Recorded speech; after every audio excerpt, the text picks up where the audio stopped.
مجھے جو اپنی جاب سے ریٹائرمنٹ لینی پڑی, اس میں بھی انڈائریکٹلی میرے ساتھ بھی ایک لیول کی ایک زیادتی ہوئی جس کی وجہ سے مجھے لینی پڑی. خیر اس شر میں سے اللہ نے خیر نکالا کہ میری خواہش تھی. ویسے تو میں الٹا بھی لٹک جاتا. میں جس پوسٹ پہ تھا 19 گریڈ پہ اور ایک ٹاپ لیول کے اوپر, تو مجھے تو انہوں نے کبھی بھی ریٹائرمنٹ نہیں دینی تھی جب تک کہ میں اپنے 25 سال سروس کے پورے نہ کرتے. وہ تو پھر اللہ کی طرف سے کرنا ہوا. یہاں پہ کوئی ہماری ایک ایجنسی کو سیکورٹی کلیئرنس کر رہی تھی, تو وہ اس کے نیچے جو وہ رپورٹیں لکھنے والے ہیں نا, وہ کوئی بریلوی تھا کٹر قسم کا. اچھا, یہ میں بات کر رہا ہوں 2016-17 کی. اس نے نا رپورٹ میں مجھے لکھ دیا کہ اس کا تعلق جو ہے لشکر جنگوی سے ہے, دیوبند کے. اب میرا دیوبند کے ساتھ کبھی بھی کوئی ہمدردی کا رشتہ نہیں رہا, ایٹ لیسٹ جہادی تنظیموں کے ساتھ. خیر وہ ہماری جب آفس میں وہ پہنچی تو فوجی آپ کو پتہ ہے کانوں کے کچے ہوتے ہیں, انہوں نے فوراً کہا جی آپ ریٹائرمنٹ لے لیں. میں نے کہا کس چیز کی ریٹائرمنٹ؟ اچھا ویسے تو مطلب میری خواہش تھی کہ مجھے ریٹائرمنٹ مل جائے. میں نے جتنا بھی دین کا کام بڑے لیول پہ جتنا کیا وہ اپنی جاب کے دوران کیا, یہ ذہن میں رکھیے گا. 2008 میں میری ریکارڈنگ شروع ہوئی ہیں اور یہ میں 2017 کی بات کر رہا ہوں, 9 سال تک, جبکہ آلموسٹ ہمارے سارے میجر لیکچرز ریکارڈ ہو چکے ہوئے تھے. تو میں نے کہا اس الزام کے ساتھ تو میں نے نہیں جانا. ویسے آپ آفر کریں کہ ٹھیک ہے میں پبلک فگر ہوں اور اس کی وجہ سے تو ٹھیک ہے, کوئی مسئلہ نہیں. 15 سال میری سروس ہے, مجھے 15 سال سے زیادہ سروس ہو چکی ہوئی تھی, تو مجھے بینیفٹس بھی مل جائیں گے جو جاب کے ہیں. اتنے تو نہیں ملیں گے لیکن چلیں کوئی آدھے تو مل ہی جائیں گے, لیکن اس الزام کے ساتھ نہیں. لیکن آپ کو پتا ہے فوج کی ایک مینٹالٹی ہے, وہ غلط بھی ڈیسیژن کرے نا, غلطی علیحدگی میں تو مان لیتے ہیں, پبلکلی نہیں مانتے. یہ ان کے ساتھ ایک کمزوری اٹیچ ہے. یہی وجہ ہے کہ یہ سب کچھ کر رہے ہیں, ابھی کبھی یہ نہیں کہہ رہے کہ جی ہمیں معاف کر دیں, ہم سے غلطی ہوئی ہے, یہ نہیں کبھی کہیں گے. ویسے کبھی کسی صحافی سے دلائیں گے جی ماضی میں ہم سے بھی غلطیاں ہوئی, معافی نہیں مانگیں گے. یہ ان کی ایک مینٹالٹی ہے. معافی کے لیے صرف ڈاکٹر عبد القدیر صاحب ہی تھے, ان کو قربانی کا بکرا بنایا. معافی کے لیے صرف پولیٹیکل لیڈرز ہی بچے ہوتے ہیں.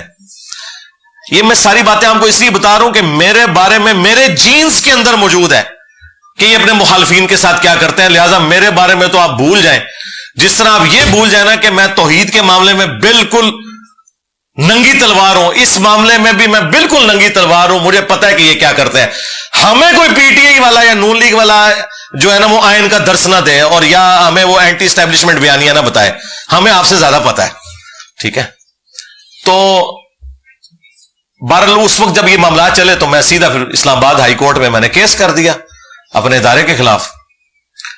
اور جسٹس شوکت صدیقی صاحب وہ بھی میری طرح آپ کو پتا ہے نڈر قسم کا جج, اس نے بلا لیا, اور وہ تو مطلب اس طرح کے معاملات میں کوئی کسی کا لحاظ نہیں کرتے تھے. ان کی عدالت میں کیس لگا, ان کو بلایا تو یہ آئے بائے شائے کرتے رہے اور 1 سال تاریخیں بھگتے رہے, صرف ڈانٹ کھا کے وہاں سے آتے تھے. الٹیمیٹلی پھر آخری دفعہ تو انہوں نے بڑے سخت الفاظ میں نے کہا کہ بھئی میں اب اس کو پھر ون سائیڈڈ ڈیسائیڈ کر دوں گا اگر آپ لوگوں نے یہ سارے معاملات اس طریقے سے لے کے چلنے ہیں. وہ خیر ان دنوں پھر شوکت صدیقی صاحب کی وہ تقریر ہو گئی, وہ تو چلے گئے. خیر کیس پھر دوسری جسٹس اطہر من اللہ اس وقت ابھی چیف جسٹس نہیں بنے تھے اسلام آباد ہائی کورٹ کے, ان کی کورٹ میں لگ گیا, کیس وہاں پہ چلا گیا. بال وہ معاملات چلتے رہے. بس اس دوران پھر اللہ تعالیٰ نے کو میرے دل میں یہ بات ڈالی کہ یار ٹھیک ہے. مجھے پھر کچھ لوگوں نے اپروچ کیا کہ سر اب آپ کا جو لیول ہے, آپ اس ادارے میں کیا کرنا ہے, آپ نے آ کے یہاں تو سارے آپ کے اسٹوڈنٹ بیٹھے ہوئے ہیں, تو بس اب آپ یہ کام کریں. تو مجھے بات کلک کر گئی. میں نے کہا ٹھیک ہے یار. پھر میں نے اس معاملے کو اوور لک کر کے 2020 کے اینڈ پہ جا کے میں نے وہ پھر اپنے ساری ریٹائرمنٹ والا معاملہ بھی کیا اور سارے وہ پرانے جو میرے ایریئرز رہتے تھے وہ ریسیو کیے اور آفیشیلی میں نے سگنیچر کر دیے. اس دوران خیر میں نے اپیل کے لیے جو ہے نا وہ اپلائی کیا تھا. جب میری ان کے ساتھ میٹنگ بھی تو اس وقت بھی میں نے ان کو کہا کہ یار یہ اس طریقے سے آپ نے کوئی الزام لگانا, صحیح الزام لگائیں لیکن غلط الزام کے ذریعے یہ نہ کریں. میں نے اس لیے سے کیا تھا. بہرحال یہ میں بتانے کا مقصد یہ ہے کہ میں خود اس فیز سے گزرا ہوا ہوں. ٹھیک ہے, وہ تو اللہ تعالیٰ نے ہر شر میں سے کوئی خیر نکالنی ہوتی ہے. میرے لیے جو اللہ تعالیٰ نے یہ پوسٹ رکھی ہوئی ہے, وہ ڈاکٹر ذاکر نائک کی بات, وہ کہتے ہیں کہ میری والدہ کہا کرتی تھی کہ میں ہزاروں اپنے ڈاکٹر ذاکر نائک قربان کر سکتی ہوں اگر ایک احمد دیداد ہمیں ڈاکٹر ذاکر نائک کی شکل میں اور مل جائے.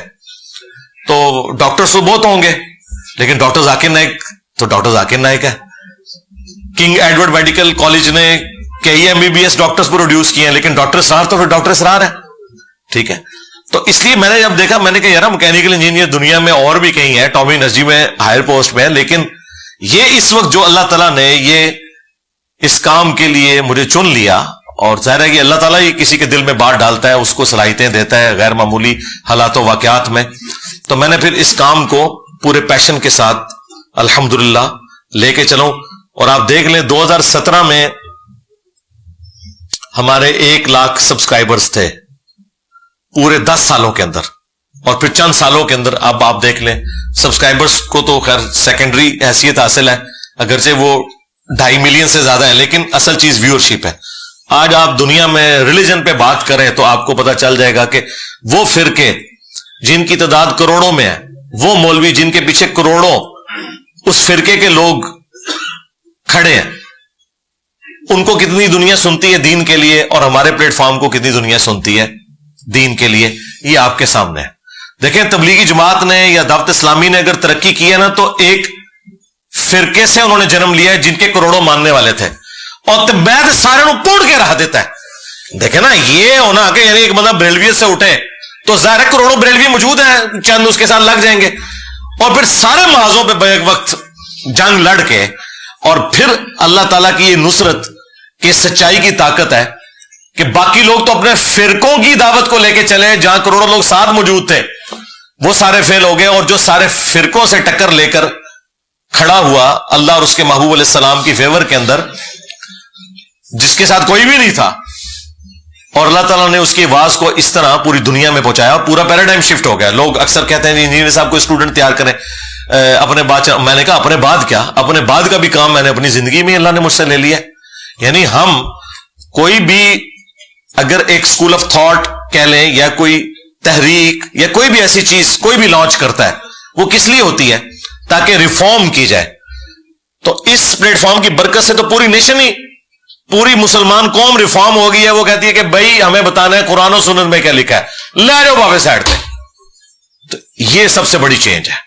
اگر کوئی مجھے ایک لائن میں پوچھے نا چینج کیا ہے, اب لوگ کہتے ہیں 10 لکھیا کتنے ہی, ہاں کتنے لکھے ہیں, بس یہ بات جب بھی کوئی بریلوی دیوبندی اہل حدیث شیعہ اپنے مولوی سے پوچھے 10 کتنے لکھے ہیں, تو یہ چینج ہے. اس سے بڑی اور چینج کیا چاہیے, اس طرح کی چینج تو پہلے کبھی نہیں آئی تھی. تو یہ وہ ریفارم ہونا ہے. الحمدللہ اللہ کا شکر ہے کہ ہم نے اس معاملے کو بڑی ایمانداری کے ساتھ لے کے چلے ہیں. لہٰذا میرے بارے میں کبھی بھی کسی نے وہم نہیں کھانا کہ میں کبھی اسٹیبلشمنٹ کا اعلی کار بنوں یا بنا رہا یا کبھی, ناٹ ایٹ آل, نیور, کبھی بھی نہیں. میں بالکل سچائی کے لیے ہمیشہ کھڑا ہوتا ہوں, آندہ بھی کھڑا ہوں گا.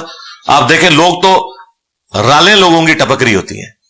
یہ جو خان صاحب کے دور کے اندر اس وقت کی جو اسٹیبلشمنٹ نے جو پلان کیا ہوا تھا نا, اس پلان میں مجھے بھی انہوں نے یوز کرنے کی کوشش کی.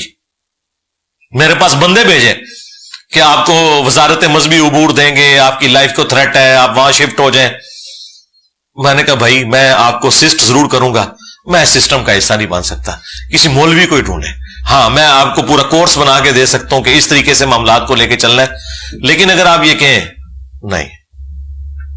پھر انہوں نے پھر مختلف پارٹیاں میرے پاس بھیجی کہ جی وہ جی آپ طارق جمیل صاحب, جواد نقوی صاحب, کچھ علماء کی لسٹ دی, ان کو آپ اکٹھا کریں, ہم تمام ٹی وی چینلز پہ آپ کے پروگرام کراتے ہیں اور ہم اس طریقے سے اس معاملے کو لے کے چلتے ہیں, مولویوں کو سائڈ پہ کریں. میں نے کہا جو ایک دفعہ ان کے ہاتھوں یوز ہو گیا تو کل کو یہ اپنے مرضی کا دین بھی بیان کروائیں گے.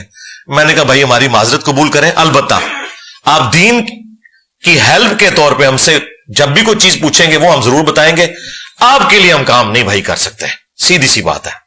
اور وہ دیکھیں وہ بیچارہ تو اب فارغ ہو کے گھر بیٹھ گئے, جس کا آرمی چیف بننے کا خواب تھا, بندے میرے پاس بھیج رہا تھا, مجھے تو نہیں پتا تھا کہ اس کا اپنا کیا اشر ہونا ہے, خود بھی فارغ ہو گیا. تو دیکھیں میں کبھی بھی نہ ابھی اعلی کار بنوں گا, نہ پہلے کبھی بنا, نہ مستقبل میں. اس کی وجہ یہ کہ ان لوگوں نے ریٹائر ہونا ہے, ان کو تو کوئی جانتا نہیں ہے. لیکن الحمدللہ ہمارے اس پلیٹ فارم کی لیگیسی پرانی ساری کے سارے فرقوں کو پیچھے چھوڑ گئی ہے, کیونکہ ہم نے فرقہ واریت سے بلند ہو کر یہ آواز بلند کی. کوئی چندہ بک نہیں بنائی, کوئی مسجد نہیں بنائی, کوئی مدرسہ نہیں بنایا, سب سے بڑھ کر سب کو مسلمان سمجھتے ہیں, ان کے پیچھے نمازیں پڑھتے ہیں, ان کی زندگی موت کا مسئلہ چندے ان کو دیتے ہیں. تو الحمدللہ اس لیے ہم کہتے ہیں ہمسا ہو تو سامنے آئے. آج تک جتنے مذہبی پیشوا ہیں فرقے لانچ کر کے گئے ہیں, مدرسے بنا کے گئے ہیں, چندہ بک بنا کے گئے ہیں. تمہارے بابوں کی ایک گندگی بھی تم کہو نا کہ یہ والی گندگی انجینئر صاحب آپ کے اندر ہے, وہ نہیں نکال سکتے تم, لیکن کم از کم مان گئے ہو نا کہ وہ گندگی تھی. تو میں نے تو سسٹم سے کچھ نہیں حاصل کیا سوائے اس کے کہ میری لائف ونریبل ہوئی, میری فیملی کی لائف ونریبل ہوئی, میرے ٹیم ممبرز کی لائف ونریبل ہوئی, ان کی فیملیز کی لائف ونریبل ہوئی ہے. اور کیا حاصل کیا اس سے؟ مونیٹائز نہیں کیا اپنا چینل ویڈیو ایڈز کے اوپر. 1 کروڑ سے زیادہ میں مہینے کا کما سکتا تھا اگر ویڈیو ایڈ چلاؤں, جتنی میری ویور شپ ہے. ٹھیک ہے, میں مولوی کیا, میں تو اسٹیبلشمنٹ اور پولیٹیکل لیڈرز کو بھی خرید سکتا تھا اتنے پیسوں کے ساتھ, لیکن نہیں کیا. صرف اس لیے کہ کوئی بندہ کسی بھی اعتبار سے کوئی جھول نہ نکالے. اور میں ظاہر اس کو غلط بھی سمجھتا تھا عورتوں کا ویڈیو میں آنا, یہ بھی ایک وجہ تھی. اور لیکن یہ بھی تھا کہ یار کوئی بہانہ اس اعتبار سے داخل نہ کرے. 3 چیزوں کی کوئی گنجائش نہیں ہماری اس دعوت میں, عورت, شہرت اور دولت. عورت سے مراد یہ کوئی عورت کی تصدیق نہیں, یعنی یہ چھپی دوستیاں جو یہ مفتی کرتے ہیں, تیسری کر لیتے ہیں, پھر چوتھی کر لیتے ہیں, اور پھر مدرسے بناتے ہیں, پہلے شاگردنیاں ہوتی ہیں, پھر چاچیاں بن جاتی ہیں تھوڑیاں. ٹھیک ہے.